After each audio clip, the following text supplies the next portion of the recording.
اور پہلے پہلے جھوٹ بھی اس وقت بولے گئے جب خوشحالی کے سنہرے باغ دکھائے جا رہے تھے اور پاکستان کو امریکی قرضوں کی دلدل میں دھکیل دیا گیا تھا اور امریکہ کی ٹاؤٹی بھی سب سے پہلے ان کے دور میں شروع کی گئی تھی. انہی کے دور میں کلمہ حق کہنے والوں کی کردار کشی شروع ہوئی. انہی کے دور میں پولیٹیکل ایک کنگز پارٹی بنائی گئی. انہی کے دور میں وہ سازشیں ہوئی جنہوں نے بالآخر پاکستان کو توڑ دیا. اور یحییٰ خان ان کی ایکسٹینشن تھے. اور پاکستان ٹوٹنے کے بنیادی عوامل میں اس کی بنیاد رکھی گئی جس دن 56 کا آئین توڑ دیا گیا تھا. اور جس دن ایک فرد واحد نے کہا کہ جو میں کہہ رہا ہوں وہی آئین ہے، حالانکہ وہ آئین نہیں تھا، وہ ایوب خان کا بنایا ہوا چربہ آئین تھا. تو خرابی کی بنیاد اس ملک میں مارشل لاء نے رکھی ہے، مجھے یہ کہنے میں کوئی شک نہیں ہے. اور دوسری سچائی یہ ہے کہ یہ مارشل لاء سیاسی تلچھٹ کو جنم دیتے ہیں. ایسے لوگوں کو اسمبلیوں میں پہنچاتے ہیں، ایسے ایسے لوگوں کو حکومت میں لایا جاتا ہے جنہیں ملک چلانے کا کیا شہر چلانے کا کوئی تجربہ نہیں ہوتا.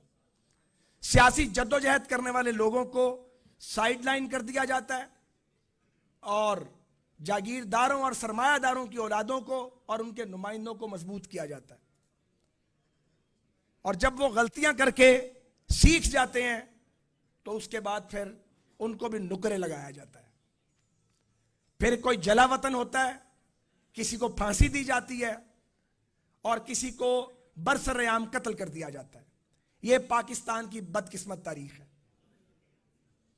مجھے کہتے ہیں تو میں نہیں بولتا، لیکن میرے نہ بولنے سے فرق نہیں پڑے گا. تاریخ نہیں بدلے گی، تاریخ یہی رہے گی، سچائی بھی یہی رہے گی. اور دوسرا سچ یہ ہے کہ پاکستان میں سمجھتا ہوں کاغذوں میں آزاد ہوا تھا. آزادی پاکستان کے عام آدمی تک پہنچنے نہیں دی گئی. اور تیسری سچائی یہ ہے کہ اس ریاست میں جہاں آئین بھی موجود ہے، قوانین بھی موجود ہیں، پارلیمنٹ بھی بار بار معرض وجود میں آتی ہے، جنگل کا قانون اس میں نافذ ہے. اور ریاست کو جنگل بنایا گیا ہے. جب جب اس کو ٹھیک کرنے کی کوشش کی جاتی ہے، جو لوگ اسے ٹھیک کرنے کی کوشش کرتے ہیں وہ یا بھارتی ایجنٹ قرار پاتے ہیں، یا غدار قرار پاتے ہیں، یا شرپسند قرار پاتے ہیں، یا باغی قرار پاتے ہیں. اور پھر ان میں سے بعض لوگ پٹری سے اتر بھی جاتے ہیں اور وہ پٹری سے اتر کے ایسا نقصان پہنچاتے ہیں جو irreparable لاس ہوتا ہے، مگر پھر بھی سبق نہیں سیکھا گیا. اور یہ بھی سچ ہے کہ پاکستان میں نظریہ ضرورت اس کی بدرو اب بھی گھوم رہی ہے. جیسے ایوب خان کی بدرو ابھی تک دفن نہیں ہوئی، نظریہ ضرورت کی بدرو بھی دفن نہیں ہوئی. یہ بدروہیں جو ہیں انہوں نے پاکستان کا گھیراؤ کیا ہوا ہے. اور اس سے اگلا کڑوا سچ یہ ہے کہ پاکستان کی سیاسی جماعتیں جو اپنے آپ کو منظم نہیں کر سکیں اور شاہی سلطنتوں میں تبدیل کر دی گئی. یہ بڑا کڑوا سچ ہے. اور جب ہم یہ فیصلہ کرتے ہیں کہ ہم نے مارشل لاء کا مقابلہ کرنا ہے تو یہ بھول جاتے ہیں کہ اس کی کوئی تیاری ہم نے نہیں کی ہے اور ہم اس کا کبھی بندوبست نہیں کرتے. اور یہ بیماری پاکستان کی تمام سیاسی جماعتوں کو لاحق ہے کہ یہاں پہ ہم نام کی جمہوریت دیتے ہیں، عملی جمہوریت بھی جماعتوں کے اندر نہیں دیتے ہیں.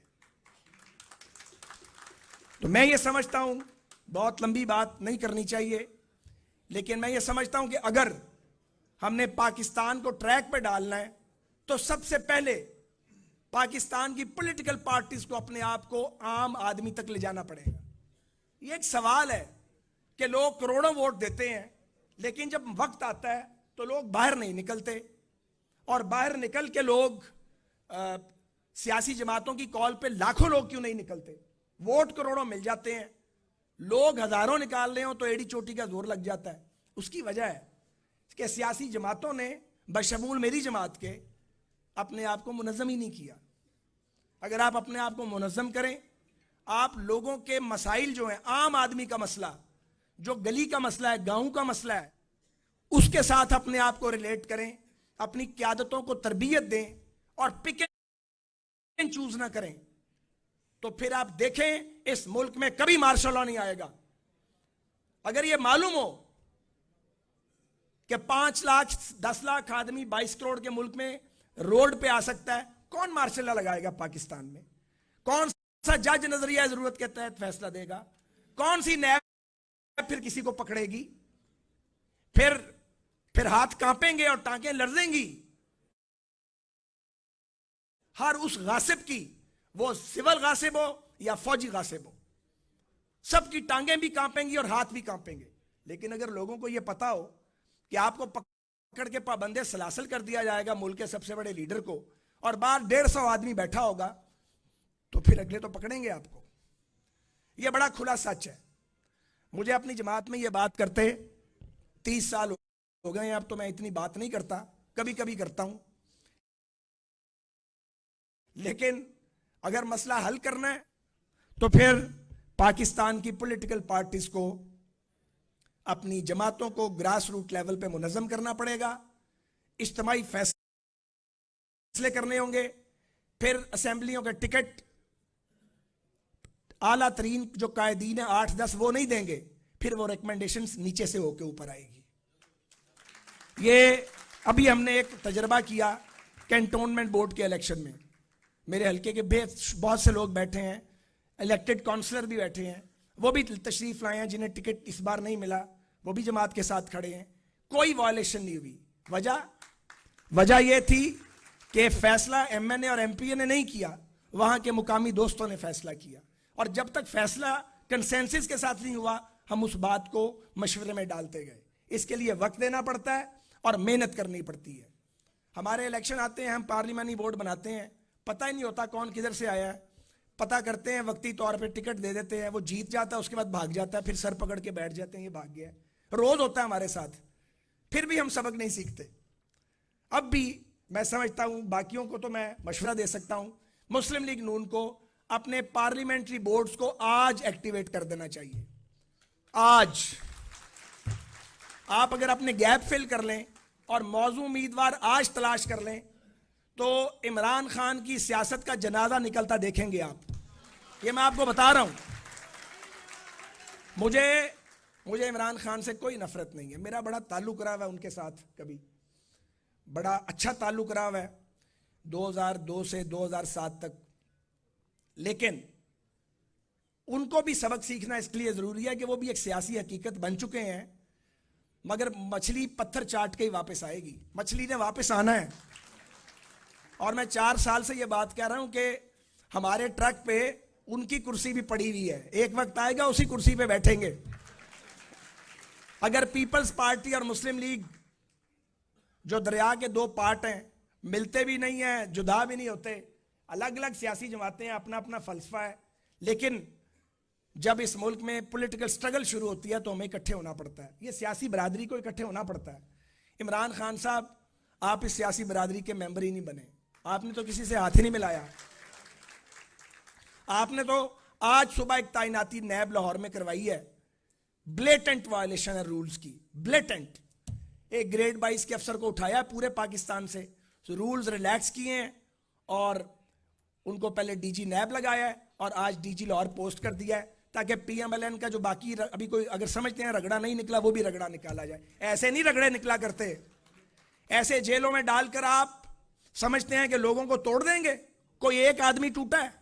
کوئی نہیں ٹوٹتا. تکلیف پہنچاتے ہیں, اس کا پھر جواب بھی تکلیف میں ملتا ہے. اس کا نقصان ہی ہوتا ہے کہ پولیٹیکل جو ایک ایٹماسفیئر ہے وہ پلیوٹ ہو جاتا ہے, آلودگی پیدا ہو جاتی ہے اس کے اندر. تو میں نے کافی دیر آپ سے بات کی ہے, ہمارے باقی بھی قائدین نے بات کرنی ہے.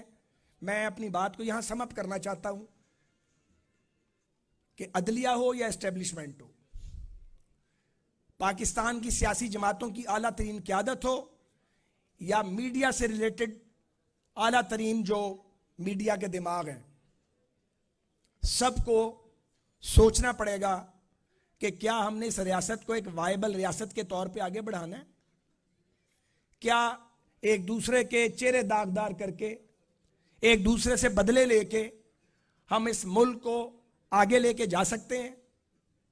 کیا 22 کروڑ پاکستانی اس زندگی کے حقدار ہیں جو انہیں دی گئی ہے؟ غربت بڑھ رہی ہے, بے روزگاری آسمان پہ پہنچ گئی ہے, آپس کی لڑائی ختم ہونے میں نہیں آتی. یہ حکومت اچھی ہے, اب یہ اچھی نہیں ہے, اب اس کو گرا دو, اب اس کو لے آؤ.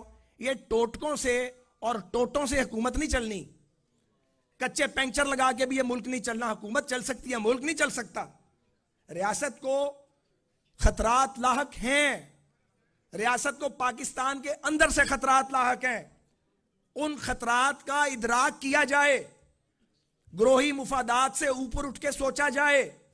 وہ سیاستدان ہوں, وہ عدلیہ سے ریلیٹڈ لوگ ہوں, سول سرونٹس ہوں یا ملٹری بیوروکریسی ہو, ہمیں سوچنا پڑے گا. یہ ملک رہے گا تو ہم سب سروائیو کریں گے. ہم ملک کی سالمیت سے نہ کھیلیں. اور پاکستان 4 فیڈریٹنگ یونٹس پر مشتمل ہے. اس حقیقت کو فراموش نہ کیا جائے, اس حقیقت کو بھی فراموش نہ کیا جائے کہ پنجاب ہمیشہ سویا نہیں رہے گا. اگر پنجاب جاگ گیا اور پوری طرح جاگ گیا تو میں آپ کی خدمت میں عرض کرنا چاہتا ہوں, جو آج ریلیونٹ ہیں وہ irrelevant ہو جائیں گے, چاہے وہ حکمران ہیں, چاہے اپوزیشن میں ہیں, چاہے مقتدر طبقات ہیں. جتھوں کی سرپرستی بند کی جائے. یہ سبق نہ دیا جائے کہ جو جتھا بنائے گا, جو گھیراؤ کرے گا, اس کے آگے ریاست سر تسلیم خم کرے گی. اس کا مطلب یہ ہے کہ سیاسی کام بند کیا جائے اور جتھے بنائے جائیں.